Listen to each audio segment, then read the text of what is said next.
Hello students, welcome to Freaky Education. I am Arya Dubey and today in this video session we are going to discuss the chapter 7 of economics, that is basic concepts of macroeconomics.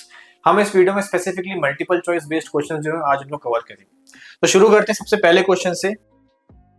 Which of the following is not a phase of circular flow of income? Okay, circular flow of income जो है उसका इसमें से कौन सा एक phase नहीं है। ठीक है, सर्कुलर फ्लो ऑफ इनकम क्या होता है, जो कि कंसेप्ट है जहां पे बोला जाता है कि जो इनकम है एक इकोनॉमी में जनरेट होती है, डिस्ट्रीब्यूट होती है और फाइनली डिस्पोज होती है और ये साइकिल जो है कंटिन्यू चलता रहता है। तो यहाँ पे हमें 4-6 फेज दिए हैं, पर बेसिकली 3 फेज ही होते हैं सर्कुलर इनकम के। सबसे पहला होता है production phase, which is the correct है ना, क्योंकि यहाँ पूछा है नॉट अ फेज, पर प्रोडक्शन फेज जो है वो सर्कुलर फ्लो ऑफ इनकम का एक फेज रहता है। प्रोडक्शन फेज कौन सा फेज होता है, ये इनकम जनरेशन फेज होता है जहां पे production of goods and services होते हैं, एक्चुअल प्रोडक्शन होता है यहाँ पे और इनकम जनरेट करी जाती है। सो यस, आपका प्रोडक्शन फेज जो है वो सर्कुलर फ्लो ऑफ इनकम का पार्ट है, तो इसलिए ऑप्शन ए जो है वो आपका आंसर नहीं रहेगा। बी, इनकम फेज, ये कौन सा फेज होता है जहां पे इनकम जो जनरेट हुई है उसको डिस्ट्रीब्यूट किया जाता है among the factors of production. तो इनकम फेज भी जो है वो सर्कुलर फ्लो ऑफ इनकम का एक पार्ट है और प्रोडक्शन फेज के बाद आता है, तो बी भी जो है आपका वो ऑप्शन नहीं होगा सही। सी होगा आपका एक्सपेंडिचर फेज। इस फेज में जो इनकम डिस्ट्रीब्यूट करी गई है among the factors of production, उसकी जो इनकम है उसको खर्च किया जाता है, यानी कि लोग एक्चुअल में फिर इसको खर्च करते हैं। तो एक्सपेंडिचर फेज भी जो है सर्कुलर फ्लो ऑफ इनकम का एक पार्ट है, इसलिए ये भी नहीं होगा। एंड डी है ग्रोथ फेज। तो यहाँ पे इनकम के प्रोडक्शन, इनकम की जनरेशन, डिस्ट्रीब्यूशन और डिस्पोजिशन की बात करी जाती है सर्कुलर फ्लो ऑफ इनकम, पर कभी भी ग्रोथ के बारे में बात नहीं करी जाती, बिकॉज इनकम जो है ऐसी कुछ ग्रोथ के बारे में सर्कुलर फ्लो ऑफ इनकम में बात नहीं करते। इसलिए जो ऑप्शन डी है वो आपका वो इसके पार्ट नहीं रहेगा और ऑप्शन डी आपका जो है करेक्ट आंसर हो जाएगा। नेक्स्ट क्वेश्चन पे आएंगे, इन closed economy which of the following sectors is not included. Closed economy में कौन से सेक्टर्स को इंक्लूड नहीं किया था। क्लोज्ड इकोनॉमी यानी कैसी इकोनॉमी जहां पे जो डोमेस्टिक कंट्री है, डोमेस्टिक टेरिटरी है, उसके अंदर के सेक्टर को ही लिया जाता है। तो देखें कि करके ऑप्शन यहाँ पे क्या है, house hold, local firm, local government, rest of the world. तो हाउस होल्ड, लोकल फर्म और लोकल गवर्नमेंट, ये तीनों के तीनों जो है एक क्लोज्ड इकोनॉमी के पार्ट में आते हैं, बिकॉज ये डोमेस्टिक टेरिटरी के अंदर आते हैं, है ना, इसलिए house hold, local firm, local government तीनों के तीनों जो है एक क्लोज्ड इकोनॉमी के पार्ट हैं। पर यहाँ आपसे हमसे पूछा गया कि इनमें से कौन सा इंक्लूड नहीं किया जाता, तो जो इंक्लूड नहीं किया जाता वो आपका रहेगा D, rest of the world, because rest of the world जो है वो डोमेस्टिक टेरिटरी के बाहर चले जाता है, इसलिए, है ना। तो इसका करेक्ट आंसर जो है वो रहेगा आपको डी, बाकी ये सारे ऑप्शन आपके गलत है। नेक्स्ट हम आगे बढ़ेंगे, which of the following is not a flow concept. इनमें से कौन सा एक फ्लो कंसेप्ट नहीं है। तो फ्लो कंसेप्ट होता क्या है, फ्लो कंसेप्ट यानी कि ऐसा वेरिएबल जिसको हम एक पीरियड ऑफ टाइम के दौरान मेजर करते हैं, है ना। जैसे कि हम बोल सकते हैं नेशनल इनकम। नेशनल इनकम जो है वो एक फाइनेंशियल ईयर के दौरान कैलकुलेट करी जाती है कि इस फाइनेंशियल ईयर के दौरान कितनी नेशनल इनकम अर्न करी है किसी इकोनॉमी ने। तो हम यहाँ करके देखते हैं कैपिटल। कैपिटल जो है वो आपका जो है वो एक स्टॉक कंसेप्ट होता है, बिकॉज कैपिटल को किसी पीरियड ऑफ टाइम के दौरान मेजर नहीं किया जाता है ना। कैपिटल जो है वो स्टॉक कंसेप्ट है जो कि पर्टिकुलर पीरियड ऑफ टाइम पे देखा जाता है, पर्टिकुलर पॉइंट ऑफ टाइम पे मेजर किया जाता है, इसलिए ऑप्शन ए जो है वो उसका करेक्ट आंसर रहेगा। इसके आगे की जो ऑप्शन है तीनों के तीनों जो है फ्लो कंसेप्ट के अंदर आते हैं, बिकॉज कैपिटल फॉर्मेशन यहाँ बात करी गई है, तो कैपिटल फॉर्मेशन एक फ्लो कंसेप्ट है, बिकॉज उसको एक पीरियड ऑफ टाइम यानी कि समय के दौरान मेजर किया जाता है। वहीं पे इनकम भी जो होती है, जैसे मैंने आपको एग्जांपल देते हैं नेशनल इनकम है ना, तो इनकम को भी हम एक समय के दौरान मेजर करते हैं। और डेप्रिसिएशन भी जो है वो कभी किसी पॉइंट ऑफ टाइम पे नहीं लगता है, बल्कि एक ओवर द टाइम किसी भी एसेट पे चार्ज किया जाता है, इसलिए इनकम और डेप्रिसिएशन जो है वो भी अभी गलत ऑप्शन हो जाएंगे। नेक्स्ट आएगा real flow. Real flow refers to the flow of, real flow किस चीज का फ्लो होता है, goods and services across different sector of the economy. Goods and services हो गए across different sector of the economy. Okay, emotions है ना, तो यहाँ पे आप पहले ऑप्शन इमोशंस जो है कट कर सकते हैं, बिकॉज रियल फ्लो जो है यहाँ पे इमोशंस के फ्लो के बारे में बात नहीं कर रहा है, बल्कि कुछ इकोनॉमिक कंसेप्ट के बारे में बात कर रहा है। C, factor services from household sector to producer sector. Factor services जो प्रोवाइड करते हैं हाउस होल्ड प्रोड्यूसर्स को, ठीक है ना। फैक्टर सर्विसेज जो है वो रियल फ्लो का पार्ट हो सकते हैं, बिकॉज रियल फ्लो में मनी के बारे में बात नहीं कर रहा है, बल्कि गुड्स एंड सर्विसेज के फ्लो के बारे में बात करा गया है। तो गुड्स एंड सर्विसेज जो है वो भी सही है और फैक्टर सर्विसेज जो है वो भी सही है, तो ए और सी दोनों सही है, तो इसका आंसर जो रहेगा आपको डी, बोथ ए एंड सी हो जाएगा, है ना। तो आप देख सकते हैं इस डायग्राम में कि किस तरीके से रियल फ्लो को शो करा गया है। ये जो फ्लो है आपका, ये आपका रियल फ्लो है। ठीक है, तो आप देख सकते हैं रियल फ्लो में सिर्फ और सिर्फ जो टेंजिबल गुड्स एंड सर्विसेज होती हैं उनको, जो टेंजिबल जो दिखाई देता है ना, फिजिकल फ्लो जो होता है उसको शो करता है। आप देख सकते हैं एक हाउस होल्ड सेक्टर है आपका, हाउस होल्ड क्या करता है, फैक्टर सर्विस प्रोवाइड करता है किसको, फर्म्स को, किस फॉर्म में, लैंड, लेबर, कैपिटल और एंटरप्राइज के फॉर्म में, राइट। और फर्म्स उसके बदले में गुड्स एंड सर्विसेज प्रोवाइड करते हैं किसको, हाउस होल्ड को। आप देख सकते हैं यहाँ मनी इन्वॉल्व नहीं है, अगर ये मनी होता तो हम इसको नॉमिनल फ्लो बोल देते हैं, मनी फ्लो कहते हैं ना, पर ये रियल फ्लो है, तो रियल फ्लो में सिर्फ और सिर्फ फैक्टर सर्विसेज और गुड्स सर्विसेज को लिया जाता है।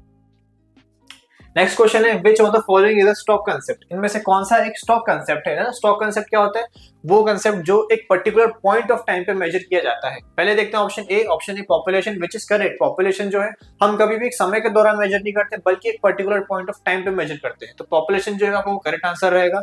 बी है वेल्थ, वेल्थ यानी धन संपत्ति है ना, हम यहाँ पे इनकम की बात नहीं कर रहे, इनकम एक अलग कंसेप्ट होता है और वेल्थ एक अलग कंसेप्ट होता है। तो वेल्थ जो है वो भी एक पर्टिकुलर पॉइंट ऑफ टाइम पे कि आज की डेट पे आपके पास कितना पैसा है या कितना धन है, कितनी संपत्ति है, तो वेल्थ भी जो है स्टॉक कंसेप्ट में आता है।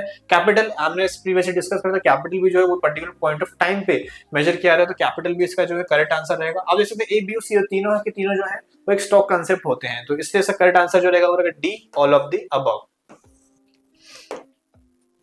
नेक्स्ट है flow of goods and services in barter economy is called. एक बार्टर इकोनॉमी में जो गुड्स एंड सर्विसेज फ्लो करते हैं उसको हम क्या बोलते हैं। सो ये अच्छा क्वेश्चन है एक्चुअली, एक बार्टर इकोनॉमी के अंदर flow of goods and services क्या बोलेंगे ना, क्योंकि बार्टर इकोनॉमी जैसे आपको पता हो कि वहां पे मनी एग्जिस्ट नहीं करता। एक बार्टर इकोनॉमी एक ऐसी इकोनॉमी होती है जहां पे मनी नहीं होता है, जहां पे एक्सचेंज जो होता है वो कमोडिटी फॉर कमोडिटी होता है। तो ऐसे एक्सचेंज को हम क्या बोलेंगे, water flow, real flow, money flow, all of the above. तो आप देखिए मनी फ्लो जो है यहाँ पे मनी फ्लो पहले ही गलत हो जाता है, अगर आप इसे प्रोसेस ऑफ एलिमिनेशन से सॉल्व करेंगे तो मनी फ्लो पहले ही गलत हो जाएगा, बिकॉज बार्टर इकोनॉमी में मनी एग्जिस्ट नहीं करता है। अगर सी इसका ऑप्शन नहीं है तो डी भी इसका ऑप्शन नहीं होगा, because all of the above यहाँ पे जो पॉसिबिलिटी है वो भी कैंसल आउट हो जाती है।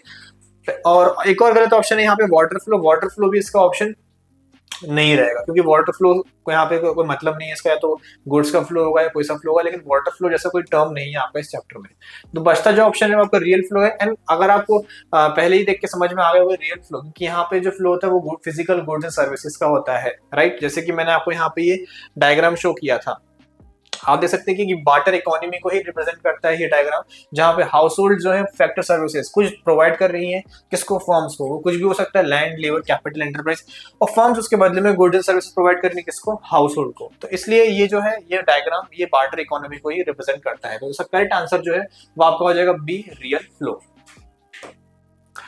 Real flow is also called, real flow को और क्या कहा जाता है, invisible flow, money flow, physical flow. तो इनविजिबल फ्लो नहीं होता बिकॉज रियल फ्लो जो है वो विजिबल रहता है, काफी विजिबल रहता है, इसलिए ए ऑप्शन नहीं रहेगा।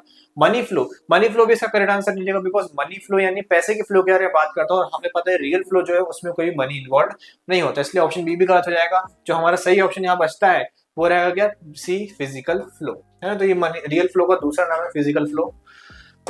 Next question, two sectoral economy consist of, दो सेक्टर जो इकोनॉमी होती है उसमें क्या क्या होता है, household and foreign sector, firms and foreign sector, household and firms and government firms. तो इसका करेक्ट आंसर जो रहेगा वो रहेगा का सी, क्योंकि सिर्फ और सिर्फ दो सेक्टर इकोनॉमी को बोलेगा जो कि सबसे बेसिक इकोनॉमी होती है, और इसमें हम सबसे पहले हाउस होल्ड और फर्म्स को लेते हैं, इसके बाद ही हम बाद में गवर्नमेंट, फॉरेन सेक्टर या फाइनेंशियल मार्केट्स को इंक्लूड करते हैं, ठीक है। तो इसलिए house hold and foreign sector जो है वो गवर्नमेंट को इंक्लूड करने के बाद आता है, और गवर्नमेंट जो है वो हाउस होल्ड एंड फर्म के बाद आती है। इसलिए आपका ए, बी जहां पे फॉरेन सेक्टर दिया है और डी जहां पे गवर्नमेंट को इंक्लूडेड है, ये आपके गलत आंसर हो जाएंगे।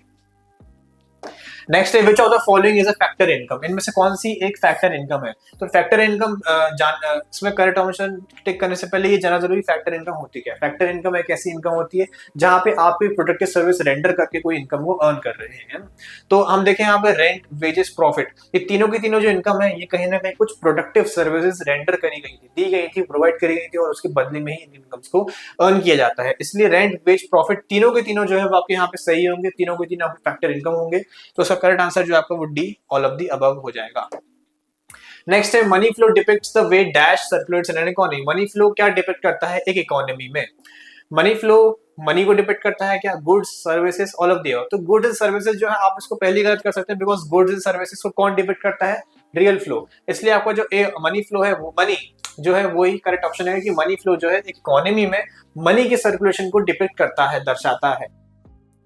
Next question, which of the following is also called a nominal flow, इसमें से किसको हम एक नॉमिनल फ्लो भी बोलते हैं। तो जैसे कि अभी मैंने वीडियो के अभी स्टार्टिंग बताया था कि मनी फ्लो का दूसरा नाम क्या होता है, नॉमिनल फ्लो है ना, तो आप यहाँ पे बी नॉमिनल फ्लो टिक कर सकते हैं, वेयर एज रियल फ्लो आपका गलत ऑप्शन हो जाएगा, और रियल फ्लो का दूसरा नाम क्या होता है फिजिकल फ्लो, वो भी गलत हो जाएगा, और डी ऑल ऑफ दी की पॉसिबिलिटी भी गलत हो जाएगी। तो आप इजीली एलिमिनेट करके भी ऑप्शंस यहाँ पे करेक्ट आंसर टिक कर सकते हैं।